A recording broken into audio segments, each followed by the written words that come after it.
السلام علیکم ورحمۃ اللہ وبرکاتہ۔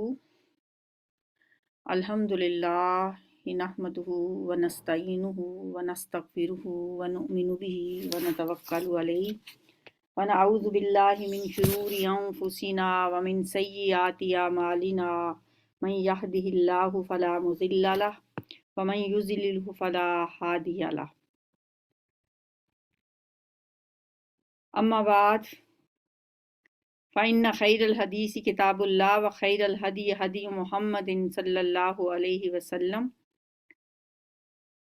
فشر الامور محدثاتها وکل محدثۃ بدعہ وکل بدعۃ ضلالہ وکل ضلالۃ فی النار۔ اعوذ باللہ السمیع العلیم من الشیطان الرجیم من حمزہ ونفخہ ونفثہ۔ بسم اللہ الرحمن الرحیم۔ رب اشرح لی صدری ویسر لی امری واحلل عقدۃ من لسانی یفقہوا قولی۔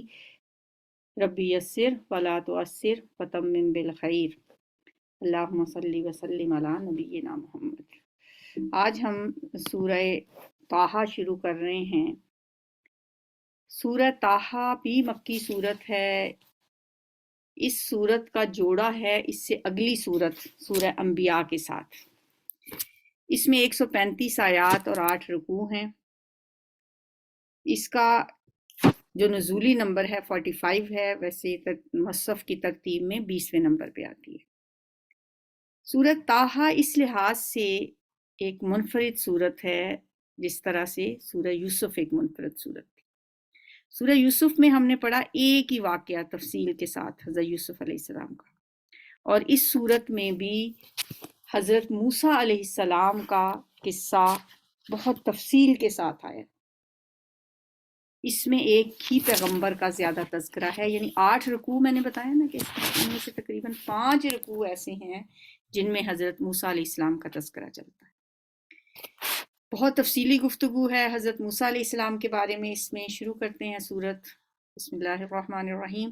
طٰہٰ ما انزلنا علیک القرآن لتشقیٰ۔ طٰہٰ نبی صلی اللہ علیہ وآلہ وسلم کے ناموں میں سے ہے، یعنی اے نبی صلی اللہ علیہ وآلہ وسلم، ما انزلنا علیک القرآن لتشقیٰ، ہم نے یہ قرآن آپ پہ اس لیے نازل نہیں کیا کہ آپ مصیبت میں پڑ جاؤ، آپ مشقت میں پڑو۔ یعنی اس قرآن کو نازل کر کے ہم آپ سے کوئی ایسا کام نہیں لینا چاہتے، کوئی ایسی ذمہ داری ہم آپ کے سپرد نہیں کر رہے کہ اگر لوگ نہیں ماننا چاہتے تو آپ زبردستی ان کو منوائیں۔ یہ اس کا مقصد نہیں ہے کہ آپ لوگوں کو زبردستی منوائیں، آپ اپنے آپ کو مشقت میں نہ ڈالیں۔ جیسے پیچھے بھی ہم نے سورہ کہف میں بھی بڑا فَلَعَلَّكَ بَاخِعٌ نَفْسَكَ عَلَىٰ آثَارِهِمْ، آپ اپنے آپ کو شاید اپنے آپ کو آپ گھلائے جا رہے ہیں اس غم میں کہ یہ لوگ مانتے کیوں نہیں۔ ان لم یؤمنوا بہذا الحدیث آسفا، تو بہت سے مقامات پر اللہ تعالیٰ نے نبی صلی اللہ علیہ وآلہ وسلم کی تسلی اور دلجوئی کے لیے ایسی آیات نازل کی ہیں جس میں یہ فرمایا گیا ہے کہ آپ اپنے آپ کو اتنا غم میں مبتلا نہ کریں۔ جن کے دل ایمان کے لیے بند ہو چکے ہیں ان کے اندر ایمان اتارنا آپ کی ذمہ داری نہیں ہے، یہ بس ایک تذکیر ہے، ایک یاد دہانی ہے، یہ اس لیے بھیجی گئی ہے کہ جس کے دل میں اللہ کا خوف ہوگا وہ اسے سن کے ہوش میں آ جائے گا۔ ما انزلنا علیک القرآن لتشقیٰ الا تذکرۃ لمن یخشیٰ، یہ تو ایک نصیحت ہے اس شخص کے لیے جو ڈرتا ہو، جس کے دل میں ڈر ہو، خوف ہو۔ تنزیلا ممن خلق الارض والسماوات العلی، یہ نازل کیا گیا ہے اس ذات کی طرف سے جس نے پیدا کیا ہے زمین اور آسمانوں کو، بلند آسمانوں، اور رحمان تخت سلطنت پر جلوہ فرما ہے، جلوہ افروز ہے۔ الرحمن علی العرش استوا، استوا جو ہے نا مستوی ہونا، اردو کا لفظ ایک ہوتا ہے مستوی، کہ وہ عرش پہ مستوی ہے اللہ۔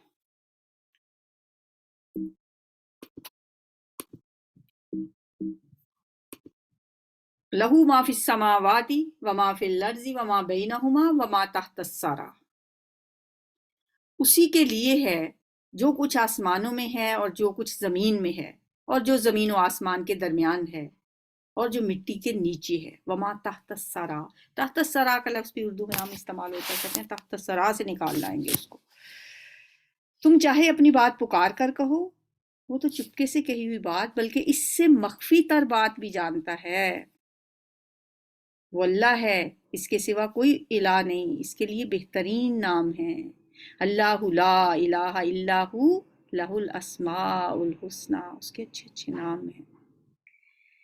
وہ سینوں کے بھید جاننے والا ہے، چاہے تم پکار کے کہو یا دل میں رکھو۔ ایک جگہ پہ آتا ہے شاید سورۃ ملک میں، الا یعلم من خلق، کیا وہی نہیں جانے گا جس نے پیدا کیا؟ وہ تو سینوں کے بھید جانتا ہے، علیم بذات الصدور ہے۔ وہ اللہ ہے جس کے سوا کوئی معبود نہیں، اس کے بڑے اچھے اچھے نام ہیں۔ یہاں سے اب آگے آیت نمبر 9 سے حضرت موسیٰ علیہ السلام کا تذکرہ سٹارٹ ہو جاتا ہے۔ وَهَلْ أَتَاكَ حَدِيثُ موسیٰ، اے پیغمبر صلی اللہ علیہ وآلہ وسلم، کیا آپ کے پاس موسیٰ علیہ السلام کی خبر بھی پہنچی ہے؟ اذ رأى نارا فقال لأهلهم كثوا إني آنست نارا لعلی آتیکم منها بقبس او اجد علی النار ہدی۔ جب اس نے آگ دیکھی اور اپنے گھر والوں سے کہا کہ ذرا ٹھہرو، میں نے ایک آگ دیکھی ہے، شاید کہ تمہارے لیے ایک آدھ انگارہ ہی لے آؤں، کیا اس آگ پر مجھے راستے کے متعلق کوئی رہنمائی مل جائے؟ یہ اس وقت کا واقعہ ہے جب حضرت موسیٰ علیہ السلام کچھ سال مدین میں جلا وطنی کی زندگی گزارنے کے بعد اب اپنی بیوی کے ساتھ، کیونکہ شادی ہو گئی تھی ان کی وہاں پہ، اور اب ان کو لے کے مصر کی طرف جا رہے تھے۔ تو راستے میں اندھیری رات تھی اور رستہ بھی کچھ پتہ نہیں چل رہا تھا، سردی بھی تھی، تو انہیں کہیں آگ نظر آئی۔ اذ رأى نارن، جب انہوں نے ایک آگ دیکھی تو پھر اپنے گھر والوں سے کہا ذرا رکو، میں جاتا ہوں، میں لے کے آتا ہوں، شاید کوئی انگارہ لے آؤں، ادھر سے ہم آگ جلا لیں تو پھر ہم اس سے حرارت کا انتظام کر لیں، یا ہو سکتا ہے کہ مجھے کچھ رستہ ہی معلوم ہو جائے۔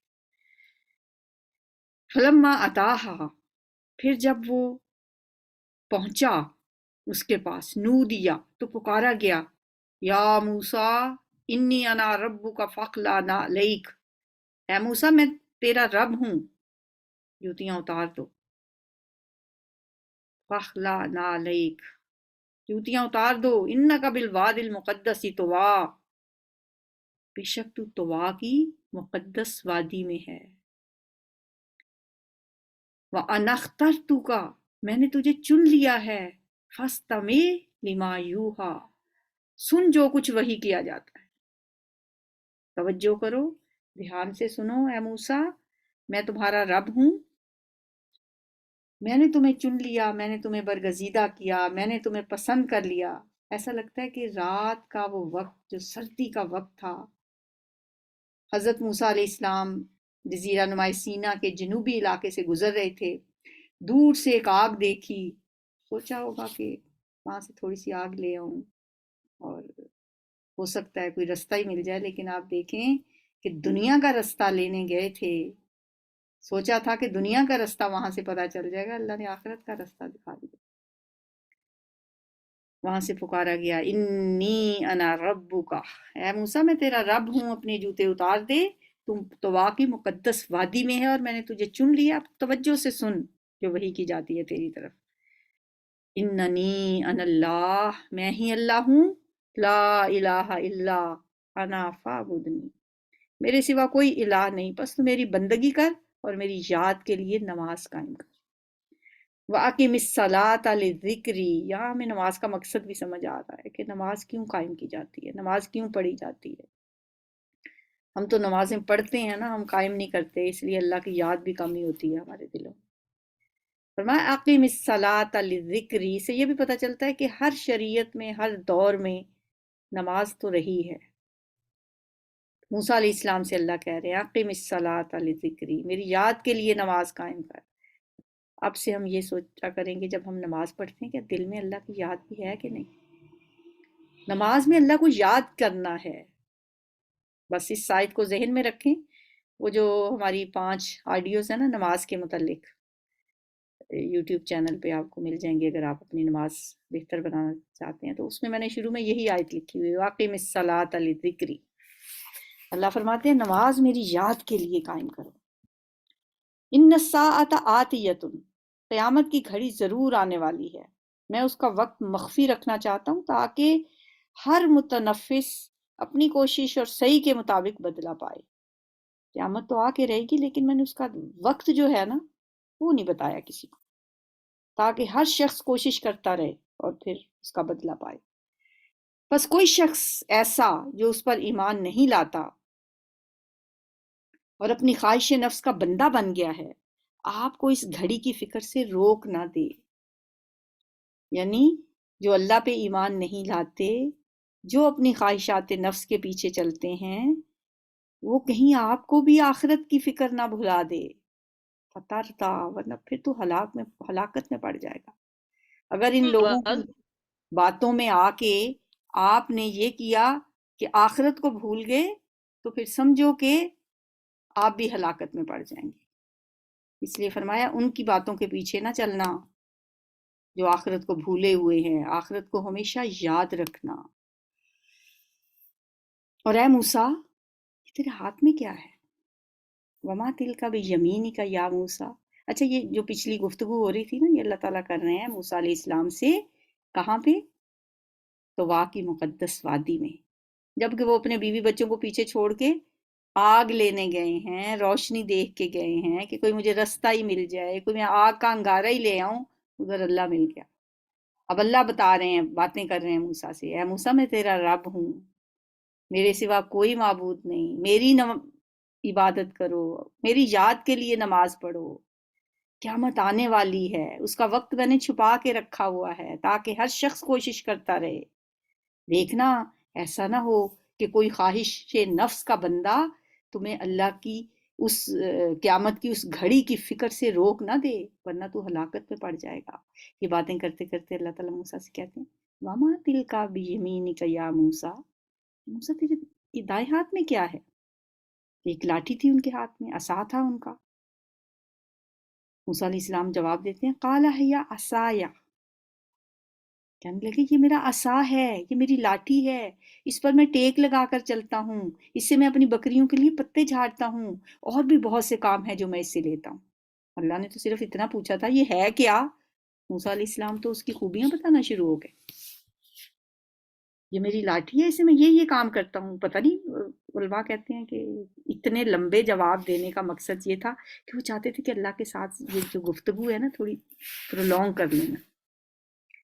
اور بھی بہت سے کام ہیں، وَلِيَ فِيهَا مَآرِبُ أُخْرَى، اور بھی بڑے کام ہیں میں اس سے لیتا ہوں. فرمایا پھینک دے اس کو. قَالَ أَلْقِهَا يَا موسیٰ، اس لاٹھی کو ذرا زمین پہ تو پھینک، بڑے فائدے کی چیز ہے، اس کو پھینک دو. فَأَلْقَاهَا، تو اس نے پھینک دیا اس کو. فَإِذَا هِيَ حَيَّةٌ تَسْعَىٰ، اور یکا یک وہ ایک سانپ تھا جو دوڑ رہا تھا.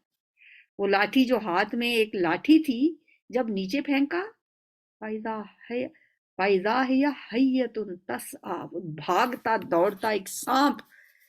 رات کی تاریکی، اکیلے موسیٰ، ہاتھ کی لاٹھی سانپ بن گئی، استہا بن گئی. قَالَ خُذْهَا، کہا پکڑ لو اس کو. وَلَا تَخَفْ، اور ڈرو نہیں، کیونکہ ڈر رہے تھے موسیٰ علیہ السلام. وہ لاٹھی جو ہاتھ میں لاٹھی تھی اب سانپ بن گئی، بڑے فائدے کی چیز تھی، تو اللہ نے کہا اس کو پھینک دو. اب جب سانپ بن گئی تو اللہ فرما رہے ہیں خُذْهَا، اسے پکڑ لو. لیکن موسیٰ علیہ السلام نے ہمیشہ تعمیل حکم کی. فائدے کی چیز کو فرمایا پھینک دو، نہیں پوچھا یا اللہ میں تو اس کے اتنے فائدے بتا رہا ہوں، مجھے یہ کام میں اس سے لیتا ہوں، آپ کہہ رہے ہیں پھینک دیں. بس کہا پھینک دو تو پھینک دیا. اب سانپ بن گیا. اب سانپ کو کوئی پکڑتا ہے؟ اب ڈر رہے ہیں، دل میں چھپا رہے ہیں ڈر بھی، سانپ ہے. قَالَ خُذْهَا، آپ پکڑ لو اس کو. وَلَا تَخَفْ، ڈرو نہ. سَنُعِيدُهَا سِيرَتَهَا الْأُولَىٰ، ہم اسے پھر ویسا ہی کر دیں گے جیسی یہ تھی. اب یہ موسیٰ علیہ السلام نے پکڑ لیا. پوری تفصیل قرآن ایک ہی جگہ پہ نہیں بتاتا، کیونکہ اصل مقصد سٹوریاں سنانا نہیں ہے، کہانیاں سنانا نہیں ہے، اصل مقصد تو وہ عبرت ہے جو اس سے حاصل کرنی ہے. وَضْمُمْ يَدَكَ إِلَىٰ جَنَاحِكَ، اور ذرا اپنا ہاتھ اپنی بغل میں دبا، جناحک اپنی بغل کے اندر اپنا ہاتھ لے جا. تخرج بیضاء من غیر سوء، چمکتا ہوا نکلے گا بغیر کسی تکلیف کے. غیر سوء آیتن کبرا، یہ دوسری نشانی ہے. آیتن اخرى، یہ دوسری نشانی ہے. پہلی نشانی یہ تھی کہ وہ جو ہاتھ میں عصا تھا وہ روشن ہو گیا، وہ سانپ بن گیا، اور پھر جب اٹھایا تو وہ دوبارہ اپنی اصلی حالت میں آ گیا. اور دوسری نشانی ایسی کہ ہاتھ بغل میں ڈالا تو وہ روشن ہو گیا، ایسا روشن جیسے سورج ہوتا ہے، مگر اس سے کوئی تکلیف نہیں ہوئی. غیر سوء، بغیر کسی تکلیف کے. ویسے تو ہوتا ہے نا کہ اگر ہاتھ سورج کی طرح چمکدار ہو جائے تو آپ کو کوئی تکلیف بھی ہو سکتی ہے اس سے.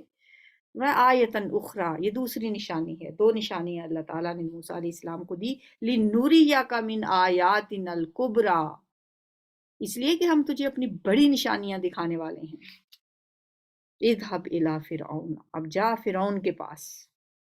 فرعون کے پاس سے تو بھاگ کے آئے تھے، وہاں ایک بندہ قتل ہو گیا تھا اور وہاں سے بھاگے مدین چلے گئے. اب سال ہر سال وہاں پہ گزارے. اب وہاں سے جا تو مصر ہی رہے تھے، تو اللہ نے بھی ایک ذمہ داری آپ کو دی کہ اب تو جا فرعون کے پاس. انہو طغا، وہ بہت سرکش ہو گیا. اب موسیٰ علیہ السلام اللہ سے دعا کرتے ہیں. قال رب اشرح لی صدری ویسر لی امری واحلل عقدۃ من لسانی یفقہوا قولی. عرض کیا ہے میرے رب میرا سینہ کھول دے، اتنی بڑی ذمہ داری مجھے دے رہے ہو، میرا سینہ کھول دے، میرے کام کو میرے لیے آسان کر دے. یہ چھوٹا کام تو نہیں تھا. فرعون کے پاس جانا ہے، وقت کا خدا بنا ہوا ہے جو، اور اس کا ایک جرم بھی ہے موسیٰ کے سر پہ. یا اللہ میری زبان کی گرہ بھی سلجھا دے. کہتے ہیں تھوڑی سی لکنت تھی ان کی زبان میں، تاکہ لوگ میری بات سمجھ سکیں. یہ دعا تو یہیں تک ہے، یفقہوا قولی. اور یہ دعا ہر اس شخص کو یاد کرنی چاہیے جو دین کا کام کرتا ہے اور نہ بھی دین کا کام کرتا ہو. وَيَسِّرْ لِي أَمْرِي، میرا کام آسان کر دے. ہر بندے کو کام کوئی نہ کوئی ہوتے ہی ہیں. اپنے کام میں آسانی کے لیے آپ یہ دعا مانگ سکتے ہیں، شرح صدر کے لیے یہ دعا مانگ سکتے ہیں، زبان دانی کے لیے آپ نے کہیں بات کرنی ہے، کہیں بولنا ہے، کوئی تقریر کرنی ہے. وَاحْلُلْ عُقْدَةً مِّن لِّسَانِی، لوگوں کو جا کے اپنا مدعا بیان کرنا ہے. یفقہوا قولی، تاکہ لوگ میری بات سمجھیں. بہت اہم دعا ہے. پھر اور التجا کی. وَاجْعَل لِّی وَزِیرًا مِّنْ أَہْلِی، یا اللہ ایک اور میرا کام کر، میرے اپنے کنبے سے ایک وزیر میرے لیے مقرر کر. ہارون اخی، ہارون جو میرا بھائی ہے اسے میرا وزیر بنا دے، اس کے ذریعے سے میرا ہاتھ مضبوط کر اور اس کو میرے کام میں میرا شریک کر دے. کئی نسبحک کثیرا، تاکہ ہم خوب تیری پاکی بیان کریں. ونذکرک کثیرا، اور خوب تیرا ذکر کریں. تو ہمیشہ ہمارے حال پر نگران رہا ہے. انک کنت بنا بصیرا. فرمایا قال قد اوتیت سؤالک، اے موسیٰ جو سوال تو نے کیا ہے تمہیں دے دیا گیا، جو تو نے مانگا ہے موسیٰ ہم نے تمہیں دے دیا. وَلَقَدْ مَنَنَّا عَلَيْكَ مَرَّةً أُخْرَى، ہم نے پھر ایک مرتبہ تجھ پہ احسان کی. تو نے مانگا، تو نے کہا میرے بھائی کو میرا وزیر بنا، میں نے بنا دیا. قد اوتیت سؤلک یا موسیٰ، اے موسیٰ تیرا سوال پورا کر دیا گیا. اور یہ پہلا احسان نہیں ہم تجھ پہ کر رہے، ہم نے پھر ایک مرتبہ تجھ پہ احسان کیا. یاد کرو وہ وقت جب ہم نے تیری ماں کو اشارہ کیا، ایسا اشارہ جو وحی کے ذریعے سے ہی کیا جاتا ہے. وحی کیا ہوتی ہے؟ دل میں چپکے سے بات ڈالنا. کیا اشارہ کیا کہ اس بچے کو صندوق میں رکھ دے اور صندوق کو دریا میں چھوڑ دے، دریا اسے ساحل پر پھینک دے گا اور اسے میرا دشمن اور اس بچے کا دشمن اٹھا لے گا. اتنی بات اللہ نے موسیٰ کی ماں کے دل میں ڈالی تو ہی صندوق میں ڈال کے بچے کو سمندر کی لہروں کے سپرد کیا نا. ورنہ قرآن میں آتا ہے وَأَصْبَحَ فُؤَادُ أُمِّ مُوسَىٰ فَارِغًا، ام موسیٰ کا دل تو فارغ ہو گیا تھا، اتنا غم تھا ان کو. کوئی کر سکتا ہے یہ بات کہ ایک بچے کو صندوق میں ڈال کے سمندر میں بہا دے؟ اللہ نے سنبھالا دیا تھا ان کو، کیونکہ فرعون بیٹوں کو قتل کر دیتا تھا، بیٹیوں کو زندہ چھوڑتا تھا، اور ان کے بھائی ہارون تو اس سال پیدا ہوئے جس سال بچوں کو بیٹوں کو چھوڑنا تھا. ایک سال بیٹوں کو زندہ رہنے دیتا تھا، اگلے سال کے بچوں کو لڑکوں کو مروا دیتا تھا. اور موسیٰ علیہ السلام اس سال پیدا ہوئے جس سال لڑکوں کو مروا دیتا تھا. تو موسیٰ علیہ السلام کو زندہ رکھنے کا اللہ تعالیٰ نے یہ سبب بنایا کہ ان کی ماں سے کہا کہ اس کو صندوق میں ڈال کے دریا کی لہروں کے سپرد کر دے. میں نے اپنی طرف سے تجھ پر محبت طاری کر دی. وَأَلْقَيْتُ عَلَيْكَ مُحَبَّةً مِّنِّي. اب دیکھیں باتیں ہو رہی ہیں اسی وادی میں جہاں پہ موسیٰ علیہ السلام اللہ تعالیٰ سے ہم کلام ہو رہے ہیں، طوا کی مقدس وادی میں. اب اللہ تعالیٰ کہتے ہیں موسیٰ میں نے تیرے اوپر محبت کا پرتو ڈال دیا، اپنی محبت طاری کر دی، اور ایسا انتظام کیا کہ تو میری نگرانی میں پالا جائے. موسیٰ علیہ السلام کو اتنا پیارا اور ایسا محبت والا بچہ اللہ نے بنا دیا کہ جو اسے دیکھے وہ دیکھتا ہی رہ جائے. القیت علیک محبت منی، اپنی طرف سے میں نے محبت ڈال دی تاکہ دشمن بھی دیکھے تو اس کے دل میں بھی محبت پیدا ہو جائے. وَلِتُصْنَعَ عَلَىٰ عَيْنِي، اور تاکہ تم میری نگرانی میں پالا جائے. جب کہ تیری بہن چلی جا رہی تھی، پھر جا کر کہتی ہے، اب ماں نے جب دریا میں ڈالا صندوق تو ساتھ ہی موسیٰ کی بہن کو اپنی بیٹی سے کہا اس کے ساتھ ساتھ چلتی جا، یہ صندوق کدھر جاتا ہے، دھیان رکھنا اس کا، اور ایسے کسی کو پتہ بھی نہ چلے کہ تو اس کو دیکھتی ہوئی جا رہی ہے. استمشی اختک فتقول، جب تیری بہن چل رہی تھی پھر جا کر کہتی ہے میں تمہیں اس کا پتہ دوں جو اس بچے کی پرورش اچھی طرح کرے. یعنی ہوا یوں کہ وہ صندوق دریا کے ساتھ پانی کے ساتھ ساتھ بہتا ہوا فرعون کے دربار کے پاس پہنچا، اور فرعون کے گھر والوں نے اسے اٹھا لیا. اور اب چھوٹا سا بچہ تھا، رو رہا تھا، اس کو تو دودھ کی ضرورت تھی، اسے آیا کی ضرورت تھی. انہوں نے کہا کہ جلدی سے اس کے لیے کوئی آیا کا انتظام کیا جائے. آسیہ تھی، بنی اسرائیل میں سے تھی فرعون کی بیوی. تو اب آیا کی تلاش شروع ہوئی، تو وہ جو بہن موسیٰ علیہ السلام کی وہیں پہ تھی، اس نے کہا میں بتاتی ہوں آپ کو، کیونکہ بچہ کسی کا دودھ نہیں پی رہا تھا. جو عورت بھی آتی اور آ کے دودھ پلانے کی کوشش کرتی موسیٰ کسی کا دودھ نہ پیتے. اب موسیٰ علیہ السلام کی بہن نے جا کر ان سے کہا هل ادلکم علی من یکفلہ، میں بتاؤں آپ کو ایک گھر والوں کا پتہ جو اس بچے کی پرورش بڑی اچھی طرح کریں گے. فرجعناک الی امیک، اے موسیٰ اس طرح ہم نے تجھے پھر تیری ماں کے پاس پہنچا دیا. انہوں نے کہا ہاں بتائیں، تو انہوں نے بتا دیا اپنی ماں کا ہی پتہ. یہ تھوڑی بتایا کہ وہ میری ہی ماں ہے. ان کو بلایا گیا تو انہوں نے موسیٰ علیہ السلام نے ان کا دودھ پی لیا. فرمایا یہ اس لیے ہم نے کیا تاکہ ہم پھر تیری ماں کے پاس تجھے پہنچا دیں، تاکہ اس کی آنکھ ٹھنڈی رہے اور وہ رنجیدہ نہ ہو. کئی تقر عینھا ولا تحزن. اب دیکھیں بیچ میں کافی گیپ دینے کے بعد موسیٰ علیہ السلام وہیں پلے بڑھے. پھر فرعون کی بیوی نے کہا ہم ان کو بیٹا بنا لیتے ہیں، ہماری اولاد نہیں ہے، یہ ہمارے آنکھوں کی ٹھنڈک بنے گا. اور اس نے راضی کر لیا فرعون کو، اور ان کو انہوں نے بیٹا بنا لیا. فرعون کے دربار میں پرورش پانے لگے، جوان ہو گئے. وقتلت نفسا، پھر موسیٰ تو نے ایک آدمی قتل کر دیا تھا، وہ بھی یاد کر، تو نے ایک شخص کو قتل کر دیا تھا. فنجیناک من الغم، پھر ہم نے تجھے اس پھندے سے بھی نکالا اور تجھے مختلف آزمائشوں سے گزارا، اور تو مدین کے لوگوں میں کئی سال ٹھہرا رہا. باتیں ہو رہی ہیں اللہ سے، پیچھے بیوی انتظار کر رہی ہے کہ موسیٰ تو آگ لینے گئے ہیں. اللہ موسیٰ سے باتیں کر رہے ہیں، یاد کرو موسیٰ مدین میں کتنے سال گزارے، پھر اب ٹھیک اپنے وقت پر تو آ گیا ہے اے موسیٰ. ثم جئت علی قدر یا موسیٰ فاصطنعتک لنفسی، اب میں نے تمہیں اپنے کام کا بنا لیا ہے. ان ساری مشقتوں میں ڈال کر، آزمائشوں سے گزار کر، ان سارے ماہ سال کا مقصد کیا تھا کہ تمہیں میں اپنے کام کا بنا دوں۔ یہ جو آتی ہے نا ہم پہ آزمائشیں، یہ انسان کندن بنانے کے لیے آتے ہیں۔ فرمایا وَاسْتَنَعْتُكَ لِنَفْسِي، میں نے تجھے اپنے کام کا بنا لیا ہے۔ اب جا تو اور تیرا بھائی میری نشانیوں کے ساتھ، اذهب انت واخوک بآیاتی، اب جاؤ فرعون کے پاس، ولا تنیا فی ذکری، اور دیکھو میری یاد میں کمی نہ کرنا۔ تم دونوں جاؤ فرعون کے پاس، اذهبا الی فرعون انہ طغی، وہ بہت سرکش ہو گیا ہے، فقولا لہ قولا لینا، سبحان اللہ، دیکھیں اللہ کا ہمارا دین ہے یہ۔ فرعون جو خدا بنا ہوا ہے، کہا ان سے بات کرنا بڑی نرمی کے ساتھ، تم دونوں جاؤ اس کے پاس لیکن نرمی کے ساتھ بات کرنا۔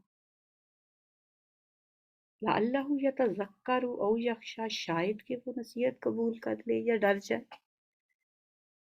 زبردستی نہیں اللہ ہدایت دیتا کسی کو، دیکھیں یہ ہے انسان کو اللہ نے ارادہ و اختیار دیا، چاہے وہ وقت کا فرعون بھی ہے نا، ہدایت اس کے پاس بھی اللہ بھیج رہا ہے، مرضی اس کی اپنی ہے۔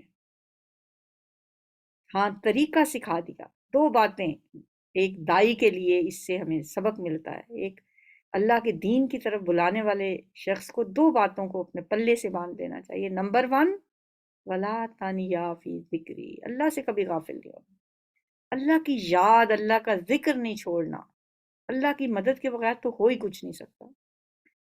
اللہ کا ذکر کرتے رہو، اس کی یاد دل میں رکھو، اس سے دعا کرتے رہو، اور دوسرا فقولا لہ قولا لینا، نرمی، نرم زبان، سختی سے کام نہیں چلے گا۔ قالا، انہوں نے عرض کیا ربنا اننا نخاف ان یفرط علینا او ان یطغی، اے ہمارے رب ہمیں اندیشہ ہے کہ وہ ہم پہ زیادتی کرے گا یا ہم سرکشی کرے گا، ہم پہ پل پڑے گا۔ قال لا تخافا اننی معکما، ڈرتے کیوں ہو؟ ڈرو نہیں، میں تمہارے ساتھ ہوں نا۔ سبحان اللہ، اسے اللہ یہ کہے میں ہوں تمہارے ساتھ۔ پہنچ گئے دونوں، حضرت ہارون بھی ان کے ساتھ، اور ظاہر ہے اس وقت تو موسیٰ علیہ السلام اکیلے بات کر رہے تھے، اب یہ والی جو بات ہے جس میں دونوں سے اللہ تعالیٰ مخاطب ہیں کہ دونوں تم یہ کرنا، ہو سکتا ہے یہ اس وقت کی بات ہو کہ جب دونوں جانے لگے تھے۔ فرمایا ڈرو نہیں، اننی معکما، میں تم دونوں کے ساتھ ہوں، اسمع و ارا، میں سن بھی رہا ہوں اور دیکھ بھی رہا ہوں، پھر کیا کہوں، پھر کیا ڈر۔ ان کو تو اللہ تعالیٰ نے کہہ دیا، ہمارے لیے بھی ایسا ہی ہے، جو کچھ بھی ہے ہمارے سارے معاملات کو اللہ دیکھ بھی رہا ہوتا ہے، سن بھی رہا ہوتا ہے۔ جاؤ اس کے پاس اور کہو کہ ہم تیرے رب کے بھیجے ہوئے ہیں، انا رسولا ربک فارسل معنا بنی اسرائیل، بنی اسرائیل کو ہمارے ساتھ جانے کے لیے چھوڑ دے اور ان کو تکلیف نہ دے، ہم تیرے پاس تیرے رب کی نشانی لے کر آئیں، اور سلامتی ہے اس کے لیے جو راہ راست کی پیروی کرے، والسلام علی من اتبع الہدی، سلام اس پر ہے جو ہدایت کی پیروی کرے۔ غیر مسلموں کو سلام کرنے کے لیے ہمیں یہ سلام سکھایا گیا ہے، السلام علی من اتبع الہدی۔ ہمیں وحی سے بتایا گیا ہے کہ عذاب ہے اس کے لیے جو جھٹلائے اور منہ موڑے، یہ کہو جا کے اس سے۔ فرعون نے کہا اچھا تو پھر تم دونوں کا رب کون ہے اے موسیٰ؟ ومن ربکما یا موسیٰ، جس رب کی بات کر رہے ہو وہ ہے کون؟ موسیٰ نے جواب دیا ہمارا رب وہ ہے جس نے ہر چیز کو اس کی ساخت بخشی، پھر اس کو راستہ بتایا، یعنی اللہ نے ہر چیز کو تخلیق کیا، اسے بنایا، بنانے کے بعد اس کو راستہ بتایا، یعنی جیسی بھی کوئی دنیا کی جو بھی چیز بنی ہوئی ہوتی ہے اس کے اللہ ہی کے بنانے سے بنتی ہے، پھر اس نے ایسا نہیں کیا کہ ہر چیز کو اس کی بناوٹ دے کر اسے ایسے ہی چھوڑ دے، بلکہ اس کے بعد وہی ان چیزوں کی رہنمائی بھی کرتا ہے۔ دنیا کی کوئی بھی چیز ایسی نہیں جسے اپنی ساخت سے کام لینے اور اپنے مقصد تخلیق کو پورا کرنے کا طریقہ اللہ نے نہ سکھایا۔ کان کو سننا اس نے سکھایا، آنکھ کو دیکھنا، مچھلی کو تیرنا، چڑیا کو اڑنا۔ بلکہ آپ دیکھیں کہ ایک بچہ ہے، جب وہ دودھ پی رہا ہے پھر وہ کھانا کھانا شروع کر دیتا ہے، وہ بڑھتا رہتا ہے۔ اللہ نے اسے تخلیق کیا، اب وہ جو ہدا کیا ہے کہ وہ ایک مخصوص وقت تک اس کا قد بڑھتا رہتا ہے، اس کی انگلیاں بڑھتی رہتی ہیں، اس کے ہاتھ بڑے ہوتے رہتے ہیں، لیکن وہی کھانا وہ 16 سال کے بعد، 20 سال کے بعد بھی کھاتا ہے، لیکن پھر وہ رک جاتا ہے، کیونکہ یہ اللہ نے کی خاص ہدایت ہے۔ اگر اسی رفتار سے اس کھانے سے وہ ویسے ہی بڑھتا رہے جیسے بچپن میں بڑھتا تھا، تو اب سوچیں کہاں چلا جائے گا۔ فرمایا ربنا الذی آتی کل شیء خلقہ ثم ہدی۔ فرعون بولا پہلے جو نسلیں گزر چکی ہیں ان کی پھر کیا حالت تھی؟ یعنی کہ اب جو تم بات کر رہے ہو کہ ہمارا رب ہمارا خالق اللہ ہے، اگر یہی بات ہے کہ رب صرف وہی ایک خدا ہے، تو یہ ہم سب کے باپ دادا جو صدیوں سے دوسرے معبودوں کی عبادت کرتے آئے ہیں، ان کی تمہارے نزدیک کیا پوزیشن ہے؟ کیا وہ سب عذاب کے مستحق تھے؟ کیا ان سب کی عقلیں ماری گئی تھیں؟ ان کا کیا ہوگا؟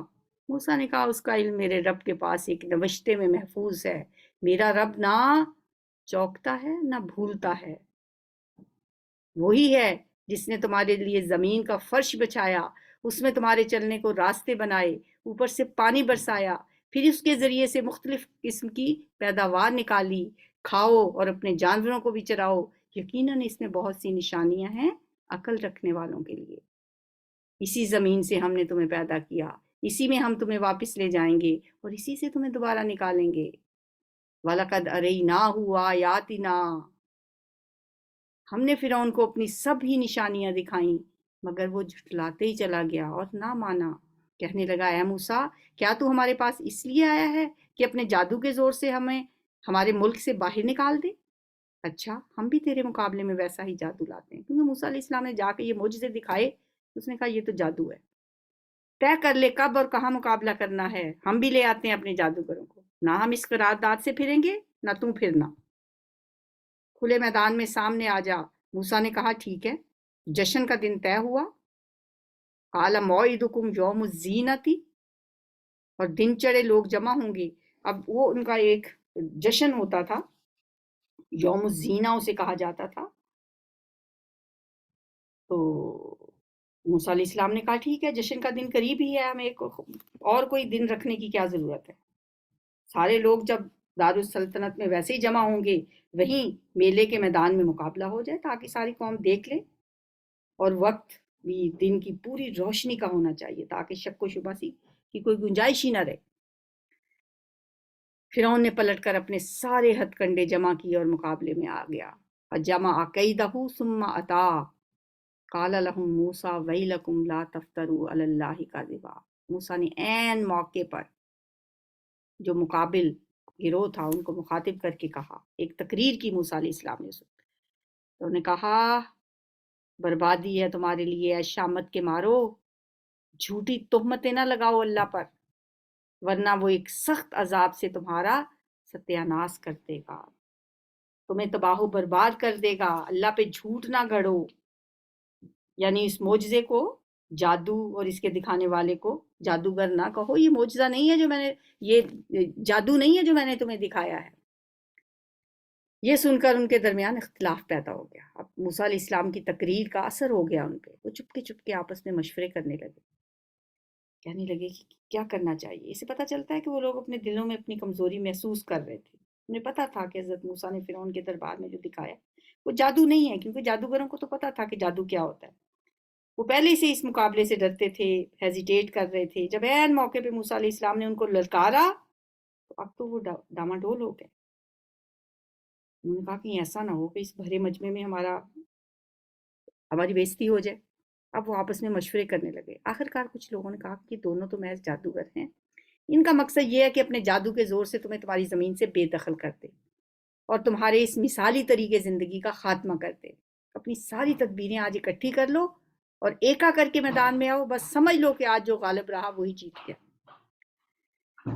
جادوگر بولے موسیٰ سے، یا موسیٰ اما ان تلقی و اما ان نکون اول من القا۔ انہوں نے کہا موسیٰ سے کہ تم پھینکتے ہو یا ہم پھینکیں؟ موسیٰ علیہ السلام نے کہا نہیں، تم ہی پھینکو۔ یکا یک ان کی رسیاں اور ان کی لاٹیاں ان کے جادو کے زور سے موسیٰ علیہ السلام کو دوڑتی ہوئی محسوس ہونے لگی، اور موسیٰ علیہ السلام اپنے دل میں ڈر گئے، اپنے دل میں ڈر چھپایا۔ ہم نے کہا ڈر مت، تو ہی غالب رہے گا، پھینک جو کچھ تیرے ہاتھ میں ہے، ابھی ان کی ساری بناوٹی چیزوں کو نکل جائے گا۔ یہ جو کچھ بنا کر لائے ہیں یہ تو جادوگر کا فریب ہے، اور جادوگر کبھی کامیاب نہیں ہو سکتا، خواہ وہ کسی شان سے آئے۔ وَلَا يُفْلِحُ السَّاحِرُ حَيْثُ أَتَىٰ فَأُلْقِيَ السَّحَرَةُ سُجَّدًا۔ آخر کار یہی ہوا کہ سارے جادوگر سجدے میں گرا دیے گئے، یعنی کہ گر گئے، گرا دیے گئے، ایسے لگا کہ کسی نے لا کے ان کو پھینک دیا ہے سجدے میں، مطلب ان کو بے بس ہو کے جادوگر سجدے میں گر گئے۔ وَأُلْقِيَ السَّحَرَةُ سُجَّدًا، اور کہنے لگے مان لیا ہم نے ہارون اور موسیٰ کے رب کو۔ فرعون نے کہا تم اس پر ایمان لے آئے اس سے پہلے کہ میں تمہیں اس کی اجازت دیتا؟ معلوم ہو گیا کہ یہ سب تمہارا گرو ہے، یعنی تم سب ملے ہوئے ہو، موسیٰ تمہارا استاد ہے، اس نے تمہیں جادوگری سکھائی تھی۔ اچھا اب میں تمہارے ہاتھ پاؤں مخالف سمتوں سے کٹواتا ہوں۔ جادوگروں سے کہا میری اجازت کے بغیر تم اس پہ ایمان لے آئے؟ مجھے تو لگتا ہے تم سب ملے ہوئے تھے۔ اس نے کہا کھجور کے تنوں پہ تم سب کو سولی دیتا ہوں، پھر تمہیں پتہ چلے گا کہ ہم دونوں میں سے کس کا عذاب زیادہ سخت ہے، یعنی میں تمہیں زیادہ سخت سزا دوں گا یا موسیٰ؟ جادوگروں نے جواب دیا قسم ہے اس ذات کی جس نے ہمیں پیدا کیا، یہ ہرگز نہیں ہو سکتا کہ ہم روشن نشانیاں سامنے آنے کے بعد بھی صداقت پر تجھے ترجیح دیں۔ تو جو کچھ کرنا چاہتا ہے کر لے، تو زیادہ سے زیادہ اسی دنیا کی زندگی کا فیصلہ کر سکتا ہے نا۔ ہم تو اپنے رب پر ایمان لے آئے تاکہ وہ ہماری خطائیں معاف کر دے، اور اس جادوگری سے جس پر تو نے ہمیں مجبور کیا تھا۔ اس سے پتہ چلتا ہے کہ جادوگر پہلے بھی نہیں آنا چاہتے تھے مقابلے میں۔ اللہ ہمیں معاف کر دے، اللہ ہی اچھا ہے اور وہی باقی رہنے والا ہے۔ پھر آگے اللہ تعالیٰ فرماتے ہیں حقیقت یہ ہے کہ جو مجرم بن کر اپنے رب کے حضور حاضر ہوگا اس کے لیے جہنم ہے، جس میں نہ وہ جیے گا نہ مرے گا، اور جو اس کے حضور مومن کی حیثیت سے حاضر ہوگا جس نے نیک عمل کیے ہوں گے، ایسے سب لوگوں کے لیے بلند درجے ہیں، سدا بہار باغات جن کے نیچے نہریں بہہ رہی ہوں گی، ان میں وہ ہمیشہ ہمیشہ رہیں گے۔ یہ جزا ہے اس شخص کی جو پاکیزگی اختیار کرے۔ سبحانک اللہم و بحمدک نشہد ان لا الہ الا انت نستغفرک و نتوب الیک۔ السلام علیکم ورحمۃ اللہ۔